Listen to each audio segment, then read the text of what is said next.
আসসালামু আলাইকুম ওয়া রাহমাতুল্লাহ। সম্মানিত ভিউয়ার্স, আল্লাহর এই দুনিয়ায় যে যেখান থেকে আজকের এই ভিডিওটি দেখতেছেন সবাইকে আন্তরিক শুভেচ্ছা। আজকের এই ভিডিওতে সবাইকে স্বাগতম। তো আজকে এই ভিডিওতে থাকছে এসএসসি ও এইচএসসি পরীক্ষা নিয়ে নতুন নির্দেশনা 2026 সালের। তো চলুন বিস্তারিত আমরা জেনে নিই।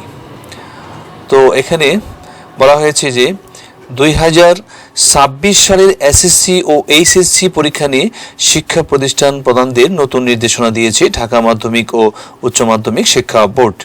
নির্দেশনায় বলা হয়েছে উত্তরপত্র মূল্যায়নের জন্য নির্ভুল ডেটাবেস করার লক্ষ্যে ইটিআইএফ ইলেকট্রনিক টিচার ইনফরমেশন ফাইল সংশোধন করার জন্য বলা হয়েছে।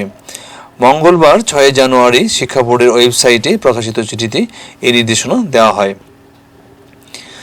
সব সরকারি ও বেসরকারি শিক্ষা প্রতিষ্ঠানের অধ্যক্ষ ও প্রধান শিক্ষককে পাঠানো চিঠিতে বলা হয়েছে এসএসসি ও এইচএসসি পরীক্ষা 2026-এর উত্তরপত্র মূল্যায়নের জন্য নির্ভুল ডাটাবেস করার লক্ষ্যে আপনার প্রতিষ্ঠানের যেসব শিক্ষক অবসর নিয়েছেন, মৃত্যুবরণ করেছেন, অন্যত্র বদলি হয়েছেন, স্বেচ্ছায় চাকরি ছেড়ে চলে দিয়েছেন, বোর্ড থেকে কালো তালিকাভুক্ত করা হয়েছে, প্রতিষ্ঠানে খণ্ডকালীন শিক্ষক হিসেবে কর্মরত আছেন, তাদের নাম কর্তন করে ইটিআইএফ সংশোধন করার জন্য বিশেষভাবে অনুরোধ করা হলো।